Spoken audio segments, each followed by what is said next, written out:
December 26th, 1996. Chelmsley Wood, England.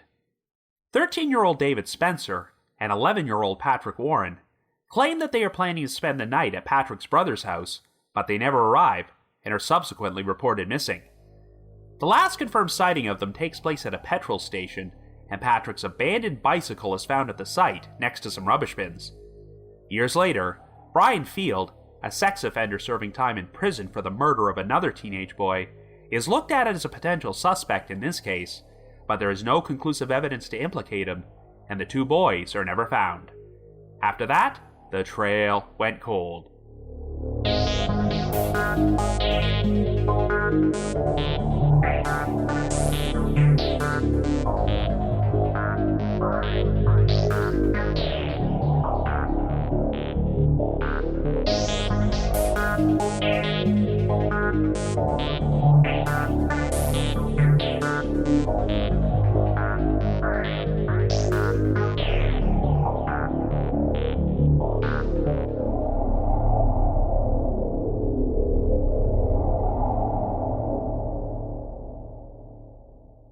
Hello everyone, and welcome to our latest episode of The Trail Went Cold.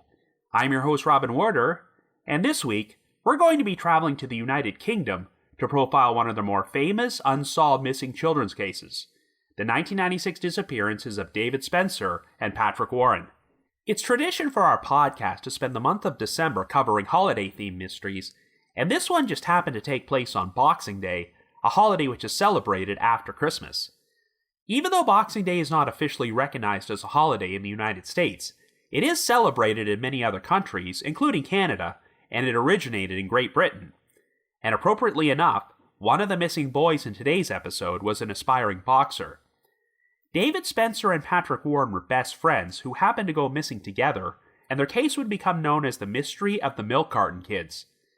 While displaying the faces of missing children on milk cartons originated in North America during the 1980s, this particular case marked the first time it had ever been done in the United Kingdom. The story has always been shrouded in controversy, as it is believed that since these two boys both hailed from working-class families, the police and the media did not take their disappearances as seriously as they should have. It was initially assumed that David and Patrick were runaways and would eventually resurface, even though a bicycle Patrick had just received as a Christmas gift was found abandoned at the location where they were last seen. While there has always been very little evidence to work with, the most promising suspect in this case is a sex offender named Brian Field, who is currently serving a life sentence for the murder of a teenage boy, which took place all the way back in 1968. Field has always denied any involvement in these disappearances, but since he is getting up there in age, there is fear from David and Patrick's families that if Field is guilty, investigators only have a limited amount of time to conclusively link him to this case and possibly recover the victim's remains. At the time of this recording, we are only weeks away from the 26th anniversary of these boys' disappearances, so I thought now would be an ideal time to do an episode.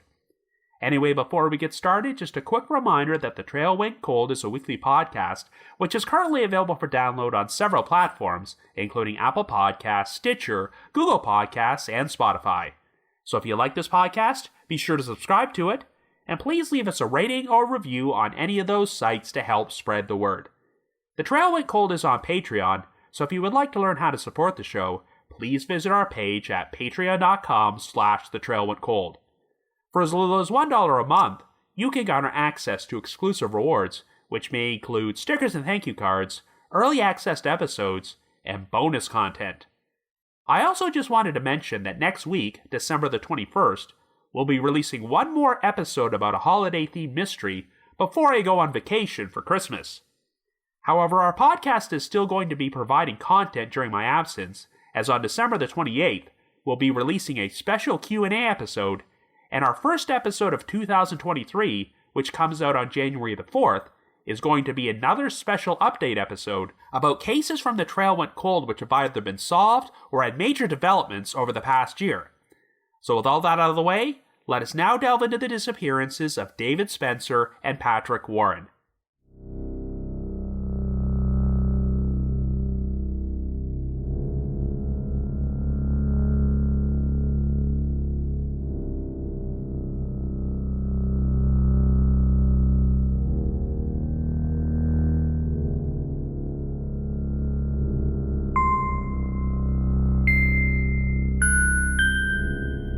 Our story begins in 1996 in Chelmsley Wood, a working-class town located in the metropolitan borough of Solihull near Birmingham in West Midlands, England. Our victims are David Spencer, who has just recently turned 13, and 11-year-old Patrick Warren, who goes by the name Paddy and is only 9 days away from his 12th birthday.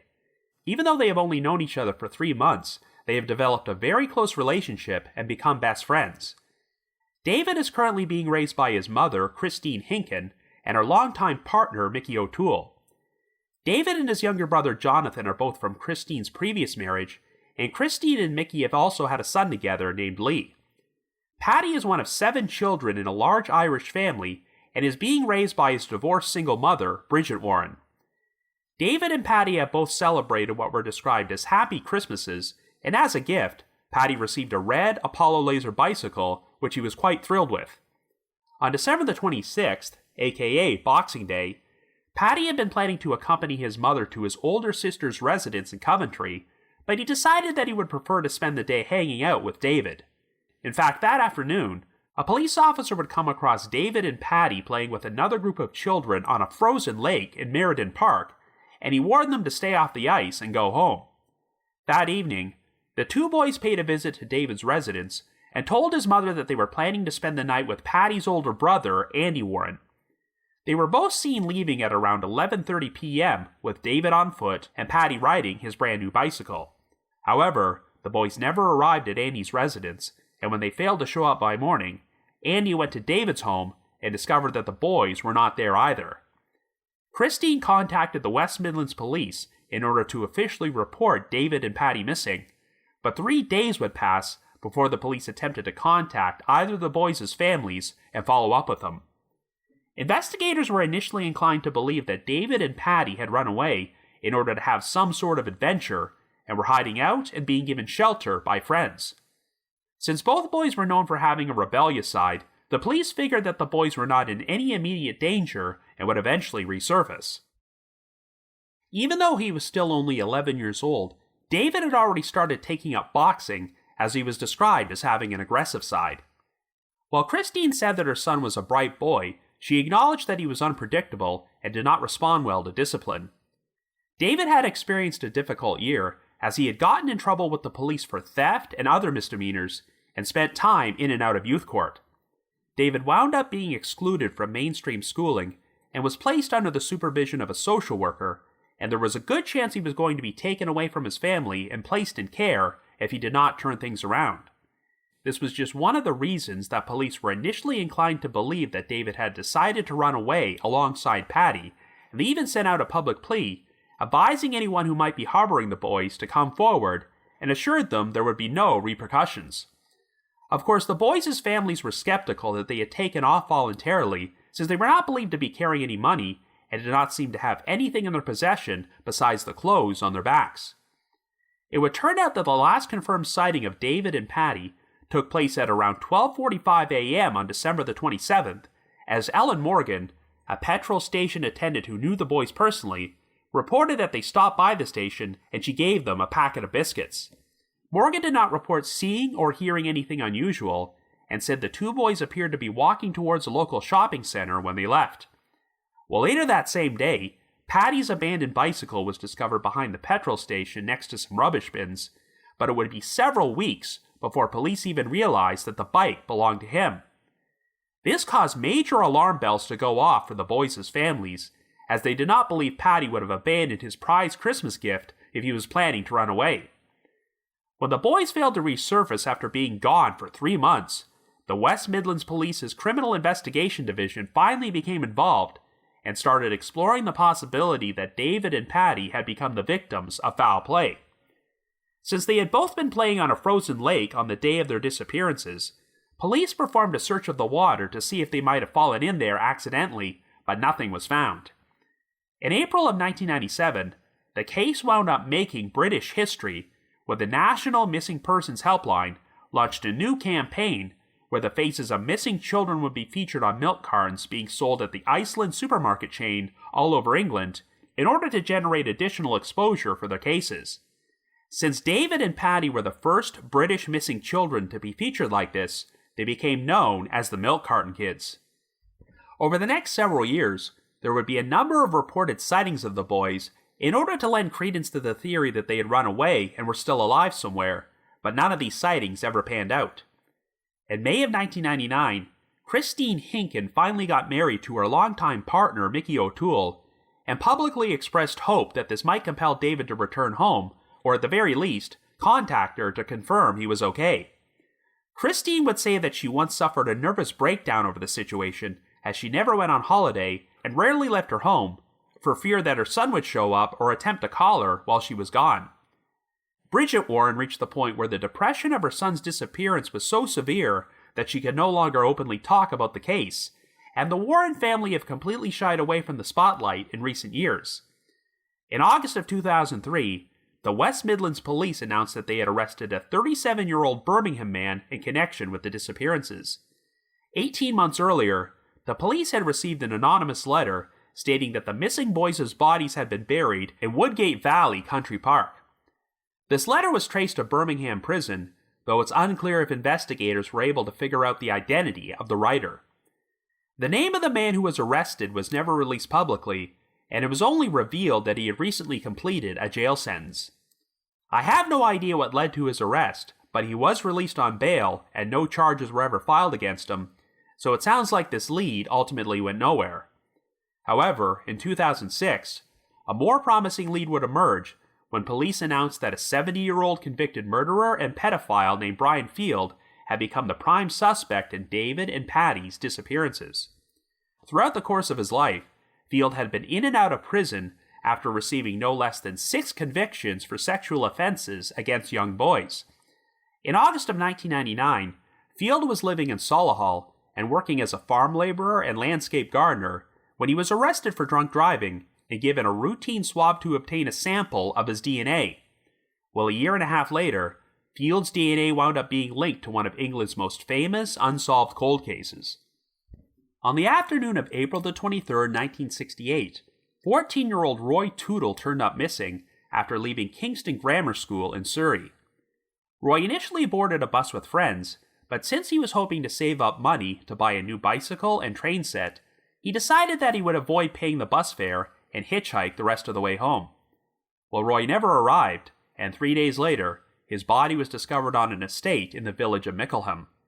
His clothing was folded across his body, and it turned out that he had been sexually assaulted before he was strangled to death. The case remained unsolved for 3 decades until DNA testing was performed on a semen stain from Roy's trousers, and it wound up being a match to Brian Field.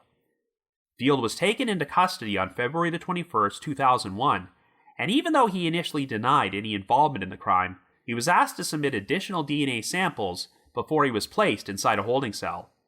The following morning, Field said that his anxiety over the situation prevented him from getting any sleep, so he finally broke down and made a full confession to Roy's murder. Field said that he had picked up Roy hitchhiking and proceeded to rape and fatally strangle the boy inside his car. He then placed Roy's body inside the trunk and, remarkably, went home to his family and kept the body in the car for 3 days before he dumped it in Mickleham. 8 months after his confession, Field pled guilty to Roy's murder and received a sentence of life imprisonment. At the time, the nearly 33-year gap between the murder and Field's arrest made this the oldest cold case to ever be solved in the United Kingdom. While years after his conviction, Field was interviewed about the disappearances of David Spencer and Patrick Warren, and while he denied any involvement, investigators considered him to be a promising suspect. In 1996, Field had been living in Solihull, only about a few miles away from the petrol station where David and Patty were last seen, and he was also known for being a regular drinker at a pub located near the boys' residence in Chelmsley Wood. In fact, on the night they went missing, there were reports that Field had been seen driving around the area in a white van while under the influence of alcohol, which was an important detail since Field was known for getting violent and committing many of his crimes while he was intoxicated.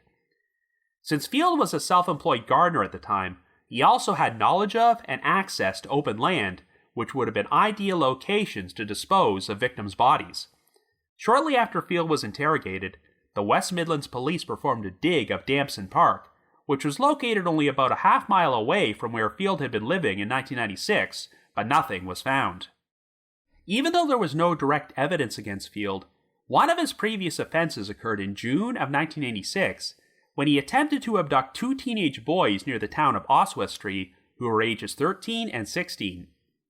Field lured the two boys into his car by offering them a ride, but as he was driving with both of them in the back seat, they realized that he was going in a different direction than they had asked him to go. While he was still behind the wheel, Field threatened the boys with a wheel brace and told them to take off their clothes, but they managed to escape by jumping out of the moving car. After they went to the police, it wasn't long before Field was tracked down and arrested, and he wound up receiving a 4-year prison sentence. This marked the only time in the history of the United Kingdom in which a defendant was convicted of the simultaneous abduction of two teenage boys, so investigators believed that Field might have been capable of doing the same thing to David and Patty. In June of 2021, a new TV miniseries was released titled In the Footsteps of Killers, which featured criminologist David Wilson and actress Amelia Fox, who stars in the BBC crime drama Silent Witness, exploring unsolved cold cases. One of their episodes covered the Carton Kids mystery, and during their investigation, they wound up uncovering a document written by one of the former investigators on the case, who said that he was looking for a quote-unquote reluctant witness who had seen David and Patty with Brian Field a few days before they disappeared. This eyewitness account has never been corroborated, but if it was accurate, it might suggest that Field had been grooming the two boys before he abducted them. The episode also featured an interview with Graham Hill, the former detective who got Field to confess to the murder of Roy Tootle. Hill stated, quote, "I don't believe in coincidences. You've got a man who's got a previous conviction for abducting children, abducting two children together. He's in the vicinity of where two boys go missing. Ultimately, for me, that makes him a very good suspect for the boys. In my view, I've never seen a better suspect for the abduction of those boys than Brian Field." End quote. Following the release of the episode, an eyewitness came forward who frequently drank with Field back in 1996 and claimed that in the days following David and Patty's disappearances, he saw Field digging and filling in holes near the Solihull Moors in the village of Elmdon. The police ultimately decided not to perform a dig there and put out a statement in which they expressed their belief that the information provided by the witness was, quote-unquote, not consistent with the known chronology of events. However, David's half-brother, Leo Toole, decided to organize his own dig at the location, which would be performed by volunteers, and he told the media, quote, "We're here because the police don't want to be here. We've asked the police to attend, we've asked them to do it properly, and they're not interested." End quote. The dig did not turn up any evidence, but 1 year later, in June of 2022, Lee helped organize another dig involving volunteers, which was based on information that was provided to him by a source. It took place at another undisclosed site near Chelmsley Wood, but once again, nothing was found. At the time of this recording, Brian Field is still incarcerated and currently 86 years old, but nothing has conclusively linked him to the Carton Kids case, so David Spencer and Patrick Warren continue to remain missing persons. So I guess you could say the trail went cold.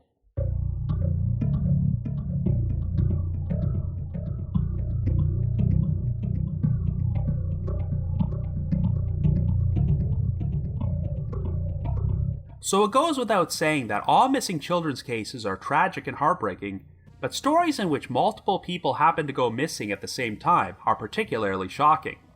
On the surface, it seems difficult for one predator to be able to subdue and handle multiple victims, which might just be one of the reasons why the disappearances of these two boys were not treated with immediate urgency by the authorities. Since David Spencer and Patrick Warren attained notoriety by having their faces featured on milk cartons only 4 months after they went missing and became known as the Carton Kids, you would probably be under the impression that their story received a lot of exposure in the media. However, while they weren't completely ignored per se, the press coverage was a bit different than your standard missing children's case. Here's a quote from David Wilson which perfectly sums up this whole situation. Quote, "There was a sense that they weren't really children when in fact they were. If it had been two boys from middle-class Solihull that went missing, that case would have been treated initially very differently. And it's about that word we're never allowed to use, class. This was about a class judgment that was made which was prepared to see them as runaways as opposed to vulnerable." End quote. Indeed, It's kind of jarring to go back into the newspaper archives and read articles which were written in the weeks following David and Patty's disappearances, as there's a surprising lack of urgency with how the story is being reported and how the police are handling the investigation. It seems like the original attitude was that the boys had simply run away and were hiding out somewhere and would resurface eventually. One investigator from the West Midlands Police even stated that there was no reason to believe that David and Patty had come to any harm, even though they were only 13 and 11 years old respectively and on their own in the middle of winter without any money or personal possessions. While no one would really describe David and Patty as bad kids per se, they were definitely not innocent little angels, as David in particular had been experiencing a lot of discipline problems during the past year. In fact, some of the sources described one of the boys as being a chain smoker, though they never specified which one. But one phrase which was constantly used to describe the boys during the original media coverage of this case was streetwise, as if to indicate that in spite of their young ages, David and Patty could take care of themselves, and there was no reason to believe they were in any danger. Comparisons have often been made between this case and the disappearance of 17-year-old Nicola Dixon, who went missing after leaving her home in the nearby town of Sutton Coldfield on New Year's Eve, 5 days after David and Patty vanished. The following day, Nicola's body was discovered in a graveyard as she had been sexually assaulted before her attacker smashed her head against a curb, causing her to succumb to massive head injuries. Needless to say, the two boys' disappearances were pretty much pushed out of the headlines by Nicola's murder, as she fit the media stereotype of a quote-unquote ideal victim since she was female, hailed from a middle-class family, and had no history of trouble in her background. 6 years later, there would be a resolution in this case when DNA testing finally linked Nicola's murder to a suspect named Colin Waite, but since David and Patty are still missing to this day, they have not received the same justice. And as an aside, the Milk Carton Kids mystery is not even the most famous unsolved case involving a child victim to take place on December the 26th, 1996, because as you're probably aware, that's the same date when JonBenet Ramsey was found murdered inside her home. Given their rebellious backgrounds, it certainly wasn't unreasonable to initially assume that David and Patty might have run away, but as far as I'm concerned, this theory should have been completely discounted once they found Patty's abandoned bicycle near the petrol station where the two boys were last seen.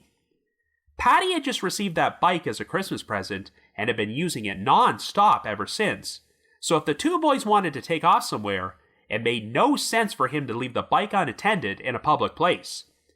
This suggests that something happened to the boys shortly after they interacted with the attendant at the petrol station, or they crossed paths with someone at another location who decided to return the bike to the station in order to throw off the investigation. But frustratingly, even though the bicycle was found on the day after they disappeared, police did not put two and two together for several weeks, even though this should have been an immediate red flag. Unfortunately, the bike is pretty much the only clue in this case, and I don't get the impression it was properly preserved as evidence, so I have no idea if the perpetrator may have left their fingerprints or DNA on there. In the months following the boys' disappearance, there would be numerous sightings of David and Patty, and some of them were from witnesses who specifically reported seeing two boys together. However, I'm inclined to believe that all these sightings were mistaken, as sadly, I do not believe that David and Patty lived much longer after they were seen by the attendant at the petrol station. The attendant, Ellen Morgan, was tracked down and interviewed for the In the Footsteps of Killers episode, and to this day, she maintains that she did not see or hear anything unusual that night. So this makes me wonder if the boys were not forcibly abducted, but rather climbed into a vehicle on their own accord. It seems one of the reasons their disappearance was not noticed until morning is because each of their families assumed they were staying at the other boys' residence. We know that they told David's mother that they were planning to spend the night with Patrick's brother, Andy, but I get the impression that Andy was not immediately concerned when they didn't show up and just assumed they were staying at David's place. It's definitely unusual that two boys their age would be hanging out at a petrol station by themselves at 12:45 a.m., so there has been speculation that they could have been planning to meet someone there. According to the original police reports, there was one witness who thought they saw David and Patty with Brian Field in the days prior to their disappearances, so perhaps he was grooming them. We'll talk about Field momentarily since he is the most likely suspect, but I guess I should make a brief mention of the unnamed individual who was briefly arrested and detained in relation to this case in 2003 before he was released on bail. Unfortunately, we don't have any details about who this person was or why police felt compelled to arrest him, only that it came about after they received an anonymous letter about the missing boys, which was sent from Birmingham Prison. The name of this individual was never released publicly, but investigators did say he had recently completed a jail sentence, so we know that it was not Brian Field because he was already serving a sentence for Roy Tootle's murder by that point. And this person was described as being 37 years old, whereas Field would have been in his late 60s. However, now that Field has become the primary focus of the investigation, it's possible that police no longer believe that the 37-year-old has any relevance to this case. So now let's start discussing Brian Field, and you really can't describe him as anything more than an absolute monster who definitely seems like he would have been capable of murdering David and Patty. I watched a documentary about Field which once aired on British television and chronicled how he was charged for Roy Tootle's murder, and he's one of the more frightening child murderers / pedophiles I've ever seen. He was described as having a Jekyll and Hyde personality, as he apparently had an outwardly charming and engaging personality and a mask of normalcy that covered his dark and devious nature. Field was abandoned by his mother immediately after he was born and placed in a foster home alongside 12 other boys. It seems like Field was raised in a loving, stable environment, as his adoptive father was a social worker and was once honored by the Queen for his work with children. In 1957, Field and his family made an appearance on an episode of the British version of the TV series This Is Your Life, while he was dressed in his Royal Marines uniform, and his life was presented as a heartwarming rags-to-riches story about an unwanted child who was placed with the right family and went on to achieve success. But nobody knew that Field had a much darker side, because when he was only 15 years old, Field strangled and sexually assaulted an 11-year-old girl, and while she survived the attack, it does not sound like Field ever faced any legal consequences for his actions. Field wound up getting married, but lost his first wife in a traffic accident in 1966, though he wound up getting remarried and had his first child only 1 year later. Field also got a job as a public relations representative with the Milk Marketing Board, and there's even existing footage of a television interview he did for them in February of 1968. That footage is pretty chilling to watch, because Field really does come across as a likable guy, and not the type of person you would envision to rape and murder a 14-year-old just 2 months later. And what's even more shocking about Roy Tootle's murder is that it took place only 11 days after the birth of Field's second child. When Field was convicted of the crime 3 decades later, the younger brother of Field's second wife came forward and revealed that shortly after they got married, Field started sexually abusing him for years and threatened to kill him if he ever told anyone about it.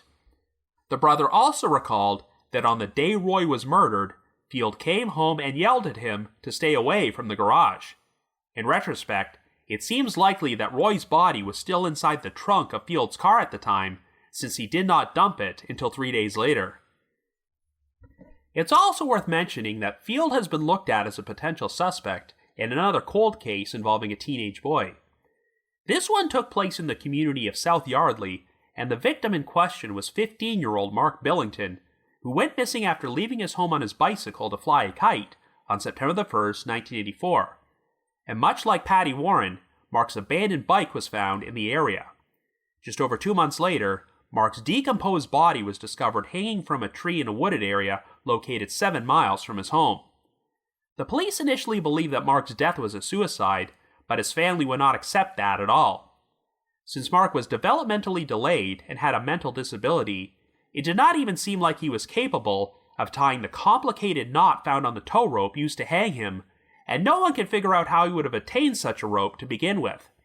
After an inquest, the coroner originally returned an open verdict, but the West Midlands Police agreed to perform a new review of the case several years later, and found there to be enough suspicious discrepancies that Mark's death was officially reclassified as a homicide in 2002.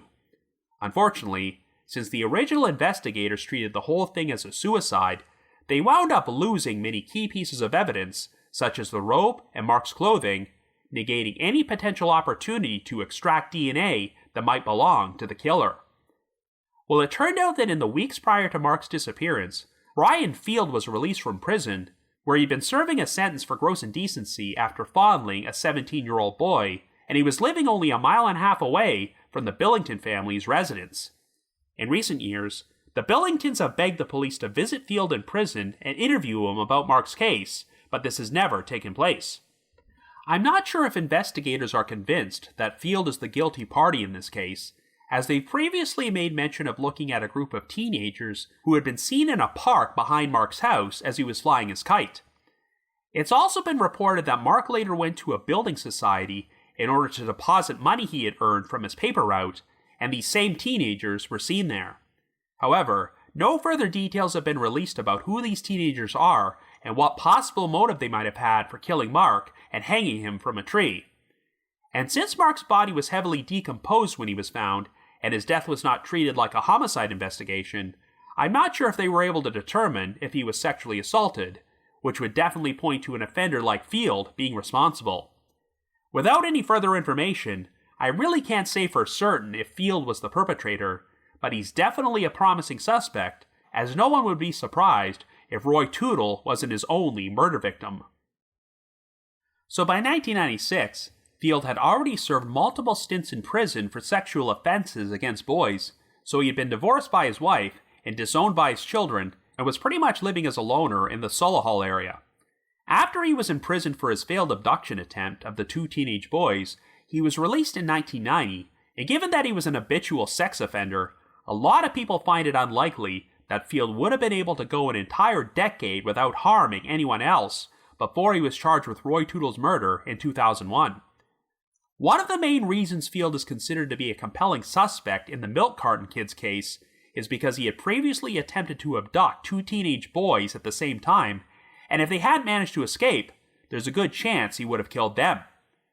Now, since Field is going to remain in prison for the rest of his life and has nothing left to lose, you might be wondering why he wouldn't just confess to the murders of David, Patty, or Mark if he was the responsible party. But the issue with Field, and other convicted murderers just like him, is that they are narcissistic sociopaths who sometimes get off on toying with people and deliberately withholding information about other murders they committed. Even if they did not get away with the crime that put them in prison, they may still take pleasure in the fact that they managed to get away with other crimes. One odd thing about Field is that even though he was willing to confess and plead guilty to Roy's murder, he refused to plead guilty to the charge of sexually assaulting Roy, as he said that admitting to being a pedophile would make his life more difficult in prison.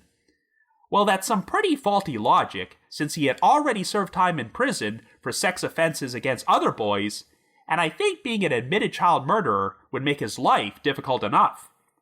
But this just goes to show that in his own twisted mind, Field may have had his own reasons for not wanting to admit culpability in any other crimes. Obviously, the most baffling element of the Carton Kids mystery is that we have two boys who just seem to vanish into thin air without leaving any evidence behind, and no one reported seeing or hearing anything unusual. David and Patty were both portrayed as being tough, streetwise kids who knew how to take care of themselves, so it would have been difficult for one individual to abduct both of them simultaneously.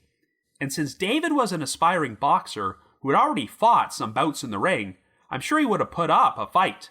But one of the main reasons that Field seems like such a compelling suspect is because he is technically the only individual in the history of the United Kingdom to be charged and convicted of abducting two teenage boys at the same time, so he's definitely brazen enough to try something like that.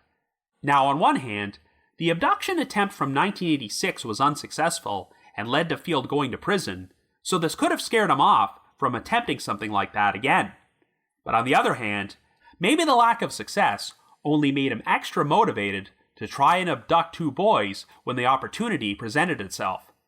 I know that Field would have been 60 years old by this point, but because he made his living doing manual labor, he was still in excellent physical shape.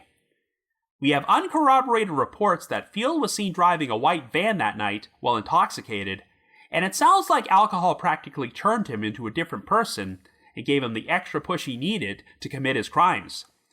So if Field somehow managed to lure David and Patty into his van, this would have been an ideal place to hold them captive before he killed them. I have to harken back to this unconfirmed eyewitness sighting of Field with the two boys in the days prior to their disappearances, because if they did have prior contact with them, then this could mean that Field arranged to meet them somewhere on the night they went missing, and might provide an explanation for how he managed to abduct them without causing a scene. Since he worked as a landscape gardener and had lots of experience digging, Field would have known of ideal locations to dispose of the boys' bodies and ensure they were never found, and we have this recent tip from a former acquaintance of Field's who said he saw him digging and filling in holes near the Solihull Moors. For whatever reason, the West Midlands Police do not think this tip is credible enough to perform their own dig at this location, which is why David's half-brother Lee has taken the initiative to organize his own digs. I can understand Lee's frustration, as the two boys' families have always been very critical of the West Midlands Police for mishandling the investigation. But if these digs manage to turn up any remains or some sort of important evidence, I can also see some potential legal issues arising over this evidence being unearthed and handled by civilians who are not affiliated with law enforcement. However, these legal issues may be of little concern to David and Patty's families, because all they want to do is bring the boys home and give them a proper burial. If Brian Field was responsible for murdering them, then prosecuting him is not a priority since he is 86 years old and already serving a life sentence. I'm sure they can take comfort in knowing that Field will never get out of prison, but at the same time, the clock is ticking and there's only a limited amount of time left to get him to talk. I hate to think that when Field passes away, he'll be able to take the secret of what happened to these two boys with him. The fact that Field was conclusively linked to Roy Tootle's murder after 3 decades shows that no cold case is truly unsolvable, but of course, the key difference here is that we still don't have the victims' bodies or any physical evidence. So at this point, it might require the right person coming forward with information in order to break this case wide open. So if you happen to have any information about the disappearances of David Spencer and Patrick Warren, aka the Milk Carton Kids, please contact the West Midlands Police. But if you just have your own thoughts about what happened, feel free to leave me a comment or send me an email to robin.warder@icloud.com. That's robin.warder@icloud.com. Now the reminder that The Trail Went Cold is on Patreon, so please visit patreon.com/thetrailwentcold to learn how you can support our podcast and become eligible for some pretty neat rewards. This past month, I released a bonus episode about the murder of Eileen Mangold, a case featured on Unsolved Mysteries which really should have been solved, but wasn't. I've also dropped an exclusive bonus episode from my spin-off podcast, The Path Went Chilly, in which myself and my 2 co-hosts, Jules and Ashley, cover yet another case from Unsolved Mysteries, the unexplained 1990 death of Chad Maurer. And for our patrons in Tier 3, I've recorded another new audio commentary track, which can be played over a classic episode of Unsolved Mysteries. I'd also like to give a shout out to our most recent listeners who have signed up with us on Patreon this week, and they are Stephanie D., Don R., Peyton B., Trish D., Laura, Mandy CB, Todd W., and Cheryl K. Thank you all so much for your support. Anyway, since we covered a case from the United Kingdom this week, I wanted to mention again that I have officially signed to make my return to CrimeCon UK next year, as the world's #1 true crime event is returning to London on June the 10th and 11th of 2023. It's the ultimate true crime weekend partnered by CBS Reality, the expert-led true crime channel. It's your opportunity to get inside the minds of serial killers and psychopaths, learn from leading criminologists, hear from families and survivors, and immerse yourself in forensic evidence and delve deeper into unsolved crimes. And of course, it's also a great opportunity to meet your favorite true crime podcasters and creators, including The Trail Went Cold, in the event's content creators area. Tickets are on sale now, so in order to join us and get a special 10% discount, please visit crimecon.co.uk and use the special promo code COLD23. That's crimecon.co.uk, and the promo code is COLD23. Hope to see you there. I just wanted to give another shout out to my supporters at the Unsolved Mysteries message board at the Sitcoms Online forum and the Unresolved Mysteries subreddit. I need to provide a big thanks to Miguel Foote, who edits and assembles this podcast together for me, and Vince Nitro, who composes the eerie music you hear on every episode. If you haven't already, you can like us on Facebook, follow us on Twitter, or leave us a rating or review on Apple Podcasts, Stitcher, Google Podcasts, or Spotify. So have yourselves a good week and join us next Wednesday for our final holiday-themed episode of The Trail Went Cold.